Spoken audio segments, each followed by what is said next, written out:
Tentunya dalam rumah tangga itu cara melihatnya kita harus punya macam-macam kacamata. Orang normal suami cukup, istri cukup, istri cukup, maka suami yang sangat cukup ini biasa ngasih nafkah. Kalau nggak ngasih nafkah gila dia. Masa anaknya nggak dikasih makan? Mana ada orang lebih jahat dari dia? Dia punya rezeki nggak ngasih nafkah, pasti dia gila. Apalagi merongrong istrinya, wah ini kalah sama kerbau. Saya kalau urusan begini agak sedikit keras. Kerbau itu saya ngelihat kerbau suami istri di sawah, nggak pernah dia kerebut rumput pasangannya. Masa ada suami ngambil milik istrinya? Malu dong. Suami mampu. Suami mampu kadang karena pelitnya ngentengin. Jadi untuk nafkah itu istrinya keluar duit terus. Dianya sembunyi pura-pura nggak punya duit, padahal dia punya duit. Dan kalah sama kerbau. Bahkan kerbau pun lebih bagus dari dia. Ini masalah amanat ini. Kecuali laki-laki tidak mampu. Nah ini kita tengok dulu apa sebab permasalahannya. Makanya waktu menemukan seorang istri menemukan suami, kita lihat dulu dong. Apakah suaminya golongan yang pertama tadi? Nah ini kalau golongan yang pertama ya nggak bener dia. Tapi kalau golongan yang dia nggak punya kerjaan, antar dulu dong, jangan marah-marah dulu, kan begitu. Ada contoh pada zaman dia bisa saja bekerja, tapi ada orang nasibnya bangkrutan, jual bangkrut, kerja dibohongin sama orang, ada nasib begitu. Nah dilihat dong laki-laki itu. Jadi jangan buru-buru kita menilainya, tidak disamakan dong. Kalau ternyata dia orang laki-laki nggak mampu dan dia sudah berusaha dan sebagainya, diamnya bisa saja diamnya kecut, tidak mampu menjawab apa, wong saya tidak punya kerjaan, saya nggak punya duit, lebih baik saya diam, bahkan mungkin dengan tangis diamnya itu. Hanya mungkin seorang istri kadang tidak mengerti itu.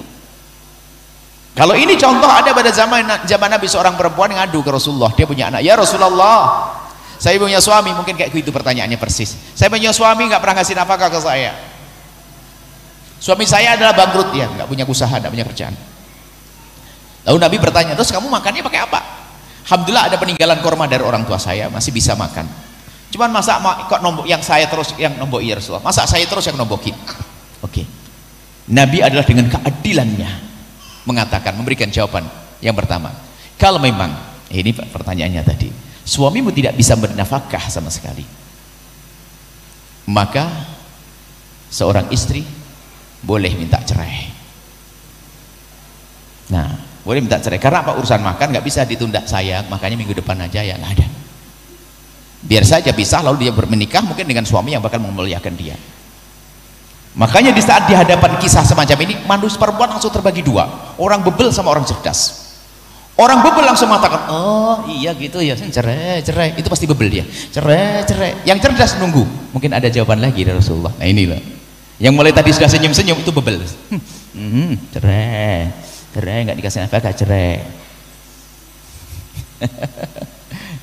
Nggak tahu Anda bebel atau cerdas? Bebel atau cerdas itu? Kalau bebel langsung mendapat tawaran pertama, kalau memang suamimu tidak bisa bernafkah, maka kamu boleh minta cerai, tidak dosa, karena tidak diberi nafkah. Cuman dia perempuan cerdas. Ya Rasulullah, masa hanya karena urusan begini harus cerai? Ada opsi lain ya Rasulullah? Ada pilihan lain? Nabi menjawab, pilihan yang kedua adalah seperti yang sudah kau lakukan, kau yang mencukupinya. Pun karena suamimu juga karena memang tidak mampu mencari rezeki, kau yang mencukupi, maka saat itu kamu mendapatkan pahala berlipat-lipat, pahala sedekah, menyenangkan suami, silaturahmi ke anak. Apa kata perempuan cerdas itu? Ya Rasulullah, aku milih yang kedua saja, biar aku yang mencukupi, biar aku dapat pahala berlipat-lipat. Pun juga suamiku tidak bisa bernafkah karena memang dia tidak bisa bekerja. Kata Nabi apa? Sungguh benar pilihanmu. Ini cerdas karena apa?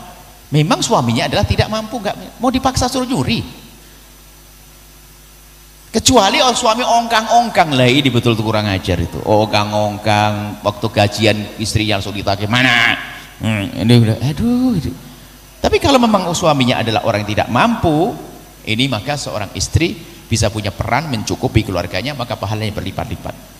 Tapi ingat, ini ada babnya baru lagi, wahai para bapak dan ibu yang solehah. Itu nanti biasanya judulnya berarti suami istri harus berkarir dong cari rezeki. Iya, gak apa-apa. Akan tapi harus ada rambu-rambunya. Pertanyaan, apakah boleh seorang istri berkarir? Jawabannya adalah boleh dengan catatan. Pertama, suaminya mengizinkan. Tempatnya adalah juga tempat yang terhormat, ya. Kemudian mengizinkannya benar, Bu. Jadi izinnya yang benar, izinnya, abang, kalau saya kerja gimana bang? Itu izin yang benar. Tapi izin, bang, abang itu gak pernah ngasih duit, gak pernah dapat duit, ini boleh tidak saya kerja? Ini izinnya serem itu, bukan begitu. Izin yang lembut. Lalu suami mengisikan, iya maafin aku sayang ya, iya bang gak apa-apa, aku rela. Kemudian apa, dapat izin, kemudian terhormat, kerjaannya halal. Keempat, tidak meninggalkan pekerjaan yang lebih besar lagi. Yang kelima, itu lebih penting, tidak menjadikan dia sombong. Ini yang kelima sengaja saya letakkan di paling akhir, sebab banyak kejadian perempuan itu kalau sudah punya sedikit kelebihan biasanya langsung lihat, kalau punya masalah langsung cerai saja, sehingga banyak kalau lihat janda-janda itu banyak kaya-kaya karena dia gampang meminta cerai. Biar paham setelah itu dia menikah lagi jadi lembut. Kenapa? Dia merasa bahasanya aku bisa kok, aku bisa ke mahkamah, aku bisa ini, aku bisa itu. Belum lagi perilakunya di rumah kadang berubah. Seharusnya kalau di wanita solehah, suaminya adalah gak mampu kerja, sudah berusaha bisa, kok dia kaya, dia semakin tawadhu. Seperti dalam kisah ini ada, sehingga beberapa generasi para wanita mulia itu setelah sahabat Nabi itu, di saat dengar hadis ini tentang perempuan ini, sampai ada mereka berdoa begini. Perempuan yang dengar cerita perempuan tadi doanya begini, ya Allah jadikan suamiku melarat biar aku saja yang banyak duit. Ayo loh, yang penting itu bahagia, tidak harus melalui siapa-siapa. Tapi kalau perempuan sudah mulai nggak pernah ngasih duit, sudah dicukupi oleh Allah. Yang nggak benar adalah laki-laki cukup tapi tidak membiayai, atau pemalas. Alasannya, yuk laki-laki pemalas alasannya macam-macam. Ngaji. Suatu ketika ada pertanyaan, kenyataan nih pertanyaan di pondok kita ada seorang perempuan ngadep kepada kita, Buya suami saya itu soleh banget. Masya Allah, soleh banget kan seneng. Maksudnya gimana? Oh rajin sholat, rajin pengajian dan sebagainya. Terus cuman Buya sayang, dia itu tidak pernah ngasih nafkah saya tiap pagi suruh pergi ke pasar. Terus dia ini mana? Hadir pengajian. Salah berguru barangkali dia. Ngaji di mana dia? Ngaji sama Buya. Wah kacau ini, langsung siapa yang kayak begitu? Tak marah, jangan-jangan ada di sini orangnya. Nah, gitu kan. Masa ngaji dengan Buya begitu? Nggak ada, kerja jadi nafkah. Kalau sudah mentok nggak dapat duit, itu lain cerita. Istri berperan. Hidup itu harus indah, tidak boleh memperbudak.